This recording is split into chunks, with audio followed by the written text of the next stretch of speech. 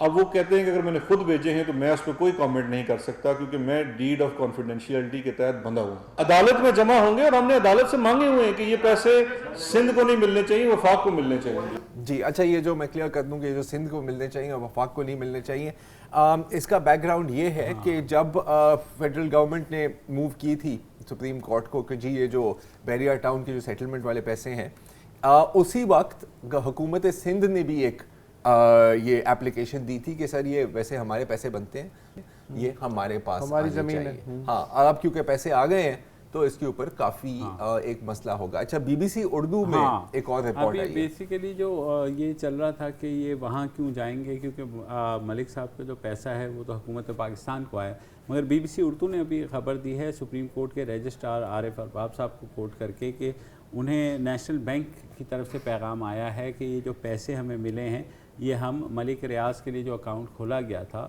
Supreme court نے اس میں جمع کرانا چاہتے ہیں. یعنی یہ 460 ارب جو انہوں نے دینے ہیں اسی کی قسط تصور کی جائے. اب مجھے سمجھ نہیں آتی کہ حکومت پاکستان کے لیے یہ پیسہ آیا ہے تو وہ ملک ریاض صاحب کی پرسنل لائبلٹی کیسے اس سے کلیئر کر سکتے ہیں. اب مجھے نہیں پتا کہ یہ معاملہ لیگلی اس میں کوئی قانونی وہ ہے یا سیٹلمنٹ ہی یہ ہوئی ہے کہ ملک صاحب نے کوئی وہاں این سی اے کے سربراہ کو 4 فائلیں ٹکا دی ہیں.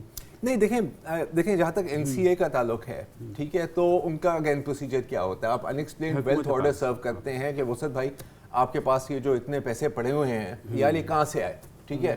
اب وسعت بھائی کو ثابت کرنا ہے کہ نہیں یار وہ میری ایک فرینچ فرائز کا ٹھیلا ہے یا جو بھی ہے, وہاں سے میں پیکو کی دکان ہے اس سے میں لمبے نوٹ کماتا ہوں, میں بھیج دیتا ہوں. اگر آپ نہیں کر سکتے تو پھر ظاہر ہے وہ ضبط ہو جاتی ہے. لیکن این سی اے بھی چاہتی تھی کہ یار جلدی ایک قانونی کارروائی میں ہم نے نہیں جانا, سیٹل کر لو. تو آبویسلی اس کا مطلب ہے کہ اس پیسوں کی جو منی ٹریل جو یہاں پر لفظ بڑا استعمال کیا جاتا ہے اس میں کوئی مسئلہ تھا, اس میں کوئی مسئلہ تھا. اگر مسئلہ نہیں ہوتا تو پھر سیٹل کرنے کی آپ کو ضرورت کیا ہے. ہو سکتا ہے 3 وے ڈیل ہوئی ہے ہاں جیسے منوپلی اگر آپ نے کھیلی ہے نا تو ہو جاتا ہے نا کبھی کبھی کہ ٹھیک ہے جی بے پیسے آ رہے ہیں اور کیونکہ اتنے پیسے آ رہے ہیں اور یہ ہمارے لیے ایک وکٹری ہے, یہ آپ کو ہم اتنی کنسیشن دے دیں گے کہ یہ آپ ایز یور قسط فار دا سپریم کورٹ جمع کر دیں. ایونچولی پھر وہ پیسہ تو آئے گا حکومت, وہ تو انہوں نے کہہ دیا ہے نا یار, دیکھو سپریم کورٹ نے اپنی کٹی میں تو نہیں رکھنا نا, انہوں نے اسٹیٹ آف پاکستان کو ہی دینا ہے. ملک ریاض صاحب کے لیے بظاہر اور ظاہر ہے, اور شہزاد صاحب بھی صحیح کہہ رہے ہیں کہ اب ساری ڈیٹیلز وہ نہیں بتا سکتے, آپ ان سے جتنے بھی انٹرویوز کریں وہ ایک ہی جواب دیں گے. ملک ریاض صاحب کے لیے ایک طرح سے یہ ایک ون ون ہے کہ آپ NCA سے بھی چھٹتے ہیں, وہاں کے کورٹ عدالت سے بھی چھٹتے ہیں, اور آپ ہماری عدالت سے بھی چھٹتے ہیں کیونکہ آپ نے ایٹ لیسٹ اپنی پہلی انسٹالمنٹ کر دی. لیکن coming back to original point, عام کھانے پیڑ نہیں گرنے. تو اور یہ بات اس میں کی ہے, شہزاد صاحب نے یہ بھی بات کی تھی کہ جی ہم سیٹلمنٹ کا کوئی مسئلہ نہیں ہے, پلی بارگینز ہوتی ہیں, نیب بھی سیٹل کر لیتا ہے اگر سارے فریق آن دا سیم پیج ہوں. لوگوں کو ایسی جیل میں ڈالنے کا کوئی فائدہ نہیں ہے انلیس کوئی ریکوری ہو.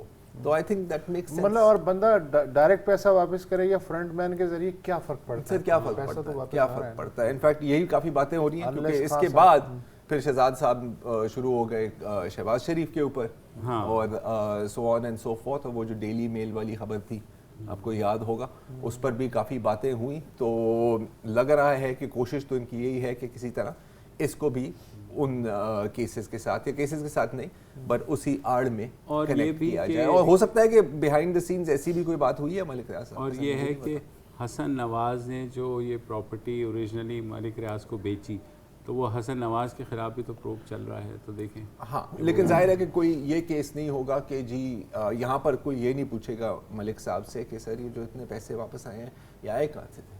ہاں یہ آم کھا رہے ہیں, آم کھائے گا تو یہ سردیوں میں کھاتا ہے آم. وقفہ لے لیں.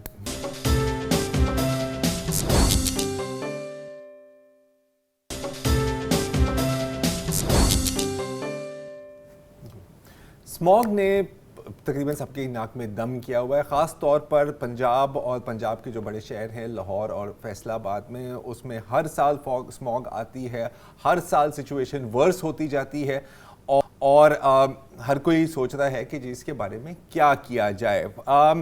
ایک بڑی انٹرسٹنگ خبر سامنے آئی ہے, ایک کمپنی بنائی ہے 4 پاکستانی نوجوانوں نے پاک فضا کے نام سے, اور یہ سب UK کی یونیورسٹیز کے گریجویٹس ہیں. ان میں جیسے عرفات میر ہیں, وہ یونیورسٹی کالج لندن کے گریجویٹ ہیں, اور پھر طلحہ پیر زادہ ہیں جو آکسفورڈ یونیورسٹی سے پڑھے ہوئے ہیں, اور انہوں نے پاکستان کا پہلا اسموگ پیوریفائنگ ٹاور بنایا ہے. تقریباً 25 فٹ کا ہے, آپ اس کی تصویر بھی دیکھ سکتے ہیں جو ایکچوئل اس کا بنا ہوا ہے, یہ تو ماڈلز ہیں. اور ان کا دعویٰ ہے کہ 34.5 million cubic feet of air, پتہ نہیں کتنی ہوتی ہے لیکن کافی لگ رہی ہے, وہ ہر دن اس کو پروسیس کر کے صاف کر سکتے ہیں. اچھا یہ کیسے ہوتا ہے؟ انہوں نے دیکھا کہ دنیا بھر میں بھی یہ اس طرح کے ماڈلز استعمال ہوتے ہیں, اس پر بھی بات کریں گے. اور اس میں فلٹریشن بھی ہوتی ہے, ظاہر ہے فلٹرز لگتے ہیں, بڑے سمپل پروسیس ہے. اور پھر ایک پروسیس ہوتی ہے آئونائزیشن کی. تو یہ دونوں ٹیکنیک ساتھ استعمال کیے جا رہے ہیں. ان کا دعویٰ ہے کہ یہ ٹاور سولر پاور پہ چلے گا تو نیشنل گریڈ پر اس کا کوئی مسئلہ نہیں آئے گا, اور اپنے ہی پیسے لگائے ہیں اس کے اندر. لیکن ان کا یہ بھی پروجیکٹ پلان ہے کہ جو پولوشن کیپچر ہوگی, ہاں, اس میں سے پھر یہ پینسلز بنائیں گے. اوکے, پولوشن پینسل, کاربن سے ظاہر ہے, مطلب پوری پینسل نہیں لیکن وہ جو لیڈ جو ہم کہتے ہیں پینسل کی, پولوشن کینسل. یہ یار یہ ان کو آئیڈیا دے دو, یہ بڑا ایک اچھا سلوگن ہے. اچھا مسئلہ کیا ہے کہ کیا یہ چلتا بھی ہے یا نہیں؟ دنیا میں کیا اس کی ایکسپیرینسز رہے ہیں؟ جو پہلا اس طرح کا بنا تھا وہ 2016 میں ایک ڈچ ڈیزائنر تھے ڈان روسیگارڈ, تو انہوں نے اس طرح بنایا تھا, اور وہ ایک ویکیوم کی طرح چلتا تھا. اگین اس میں آئونائزیشن استعمال کرتی تھی, اور اس کی ریزلٹ میں پینسلز نہیں بلکہ وہ تھوڑے سے چھوٹے چھوٹے ڈائمنڈ, پولوشن ڈائمنڈز بناتے تھے. لیکن بدقسمتی سے یہ ایک آرٹسٹک ایگزیبٹ تو تھا لیکن زیادہ کام نہیں کیا. اس کو چین میں لگایا تھا, بیجنگ میں, اور جو اس کی ٹیسٹنگ ہوئی تھی اس کو پتہ لگا تھا کہ یار 10 میٹر دور کے 10 میٹر کے فاصلے کے اندر بھی یہ ایکچولی ایئر کو کلین نہیں کر رہا. اب یہ ڈیزائن فلا تھا یا یہ تھا کہ بھائی ایک پورے اتنے بڑے شہر میں, اور بیجنگ کی اس وقت جو پولیوشن تھی وہ بھی آپ کو پتہ ہے کہ کیا یہ کام کر بھی سکتا ہے یا نہیں. لیکن چین میں اور بھی اس کی ٹیکنالوجی کو پھر ڈیولپ بھی کیا گیا اور ژیان میں 5-6 لگائے گئے. اچھا, اب ظاہر ہے کہ جو پاک فضا والے جو نوجوان ہیں, their heart is in the right place, اور بالکل ایٹ لیسٹ اویئرنیس کے لیے اور ایز اے ٹیکنالوجیکل فیٹ یہ ایک بہت اچھی بات ہے, لیکن ظاہر ہے کمپلیٹ سلیوشن نہیں ہے. لیکن جو خوشخبری ہے وہ یہ ہے کہ ایک کمپلیٹ اسٹریٹجی بھی اناؤنس کی گئی ہے حکومت کی طرف سے. یہ پچھلے ہفتے میں, خیال شاید ہفتے کے روز کو, عمران خان, وزیر اعظم عمران خان نے ایک فنکشن میں یہ پوری اسٹریٹجی آؤٹ لائن کی, اور آن پیپر یہ میرا خیال ہے پرفیکٹ ہے. کیونکہ ایک تو اس میں یہ کیا گیا ہے کہ کیونکہ آپ کو پتہ ہے کہ زیادہ تر جو پولیوشن ہوتی ہے وہ ٹرانسپورٹ سیکٹر میں ہوتی ہے. ہم یوز کرتے ہیں یورو 1 یورو 2 کا فیول, جس سے پولیوشن بہت بڑھتی ہے. انہوں نے کہا کہ جی اب ہم صرف یورو 4 کی سٹینڈرڈز کی پیٹرول کو ہم کریں گے, اور 2020 تک ہم یورو 5, 2020 کی اینڈ تک ہم یورو 5 تک پہنچ جائیں گے, اگلے سال کی اینڈ تک, مطلب اس وقت. اچھا, آئل ریفائنریز کو بھی ایک 3 سال کی وارننگ پیریڈ دیا جائے گا کہ آپ اپنی کوالٹی آف آئل کو انکریز کریں گے, نہیں کر سکے تو پھر آپ کو شٹ ڈاؤن کیا جائے گا. اس کے ساتھ ساتھ الیکٹرک وہیکلز پالیسی اناؤنس ہوئی ہے, ٹھیک ہے, دیٹ از ویری سگنیفیکنٹ, اور ان کو کہا, آٹو انڈسٹری کو بھی کہا گیا ہے کہ آپ الیکٹرک وہیکلز کی طرف شفٹ کریں. اچھا, دنیا بھر میں بھی یہی رواج چل رہا ہے. آئی تھنک بیجنگ میں تو, چین میں تو انہوں نے کہہ دیا تھا کہ بھائی اس 2023 تک بھائی الیکٹرک, سب کچھ الیکٹرک ہونا ہے, پیٹرول والی گاڑیاں نہیں تو تمہاری گاڑی بند کر دیں گے, تمہیں بھی بند کر دیں گے, وہ تو چین ہے نا. اچھا, اور پھر ظاہر ہے کراپ برننگز, یہ ایک بہت بڑا مسئلہ ہے, اور ہمارے یہاں وہ ٹیکنالوجی ہمارے پاس نہیں ہے کہ اس کے کوئی متبادل ہم کریں. تو ایک ہیپی ہارویسٹر ہوتا ہے ٹیکنالوجی, وہ بھی کہا گیا ہے کہ اس کو بھی امپورٹ کیا جائے گا. اچھا, ظاہر ہے کہ اینٹ کے جو بھٹے ہوتے ہیں اس میں وہ زگ زیگ ٹیکنالوجی, اور جو اسٹیل فیکٹریز ہیں اس کی جو سٹیکس ہیں اس کے اندر اسکربرز جو ملتے ہیں اس کی بھی امپورٹ ڈیوٹیز کو کم کیا جائے گا تاکہ یہ ساری چیزیں ممکن ہو سکیں. اچھا, اس کے ساتھ پھر اربن فارسٹری, اور اس میں کہہ رہے ہیں کہ 60,000 کنال لاہور میں اس کے اوپر صرف درخت لگائے جائیں گے. اچھا, آن پیپر یہ ایک بہت ہی اچھی اسٹریٹجی ہے. اس کے ساتھ میں صرف 2 چیزیں ایڈ کرنا چاہوں گا کہ ایک تو وہیکل فٹنس ٹیسٹ ہونے چاہیے, ظاہر ہے, اور میس ٹرانسپورٹ کی طرف جتنا آپ جا سکتے ہیں آپ جا سکتے ہیں, آپ کو جانا چاہیے. بہت صبر کی ضرورت ہے کیونکہ چین کو کتنا ٹائم لگا, اور وہ چین ہے. 1998 میں آپ بیجنگ میں سانس نہیں لے سکتے تھے, 2017 تک ان کو لگا اس چیز کو کلیئر کرنے میں, ڈبل کر لیں تو ڈبل کر لیں. اب مسئلہ اس کا یہ ہوتا ہے کہ کیونکہ یہ کوئک فکس نہیں ہے تو ہمیں بھی صبر کرنا ہوگا, حکومت کو اس پہ بہت ہی کڑی قسم کی مانیٹرنگ کرنی ہوگی کہ کام ہو رہا ہے, اور جو اگلی حکومت آئے گی پھر ان کو کنٹینیو کرنا پڑے گا. اور تینوں جو باتیں ہیں یہ ہمارے یہاں تھوڑی سی مسئلہ نہیں ہے, لیکن ایٹ لیسٹ اچھی بات یہ کہ پہلا سٹیپ لیا ہے. نہیں بالکل, تو پہلا step is always the hardest, کیونکہ ظاہر ہے انڈسٹری کی آپ کے اوپر بہت زیادہ دباؤ ابھی بہت آئے گا, ابھی آئے گا, اور اس چیز کے لیے تیار ہو جائیں. لیکن کیا کہا تھا, گھبرانا نہیں, ایک وقفہ لے لیتے ہیں.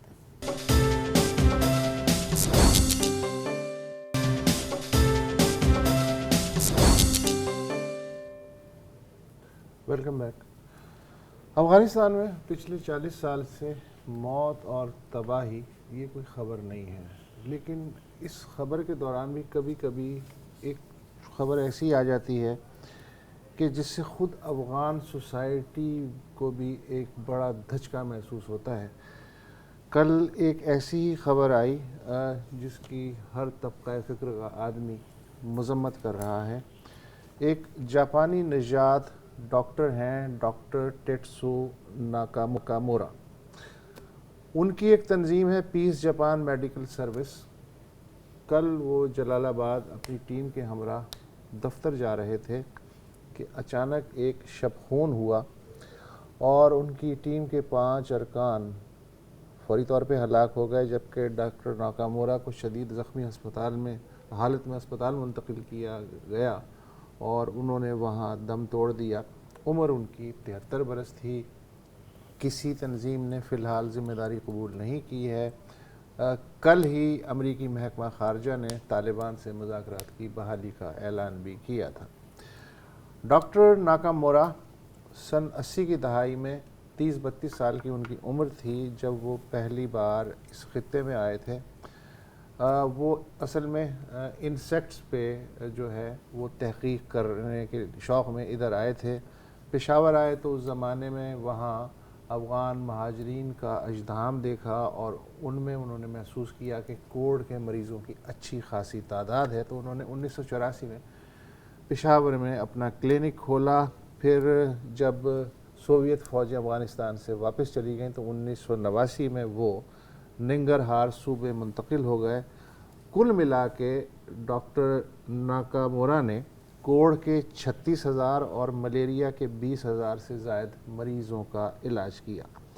لیکن پھر وہ 90 کی دہائی میں اس نتیجے پہ پہنچے کہ جتنے مریضوں کا وہ علاج کرتے ہیں اس سے کہیں زیادہ پانی اور غذا کی کمی کے سبب بیماریوں کا مستقل شکار ہوتے رہتے ہیں. لہٰذا مریضوں کا وہ جتنا بھی علاج کر لیں اس کا کوئی فائدہ نہیں ہے اگر اس کے جڑ کا امراض کی جڑ کا علاج نہ کیا جائے. چنانچہ 2003 میں انہوں نے ظاہر ہے کہ جس علاقے میں وہ کام کر رہے تھے وہ انتہائی غریب اور پسماندہ علاقہ تھا, نہ پیسہ تھا نہ وسائل تھے. لہٰذا انہوں نے کوئی 200 برس پرانی کوئی جاپانی تعمیراتی ٹیکنیک تھی اس کے استعمال سے اور مقامی لوگوں کی مدد سے ننگرہار کا علاقہ ہے خیوا, وہاں ایک نہر کی تعمیر کا کام شروع کیا اپنی مدد آپ کے تحت, اور 7 برس کے عرصے میں 2010 تک 25 کلومیٹر طویل نہر بنا لی اور پھر اگلے 6 برس میں یعنی 2016 تک اس بڑی نہر سے 8 چھوٹی نہریں نکالی جنہیں آپ نالے یا واٹر کورس کہہ سکتے ہیں. اس سے فائدہ 4 اضلاع کو ہوا, 4 اضلاع کے 10 لاکھ سے زائد لوگوں کو ہوا اور 16,000 ہیکٹر زمین سیراب ہو رہی ہے ڈاکٹر ناکامورا کی وجہ سے. 2003 میں انہیں خدمت انسانیت کا رامون میگسس ایوارڈ ملا. فلپین کا بہت ہی پریسٹیجیس ایوارڈ ہے, ایشیا کا نوبل پرائز بھی اسے کہتے ہیں. گزشتہ سال انہیں اشرف غنی حکومت نے افغانستان کی اعزازی شہریت بھی دی. ڈاکٹر ناکامورا اچھی خاصی پشتو جانتے تھے, جی وہیں رہتے تھے ظاہر ہے.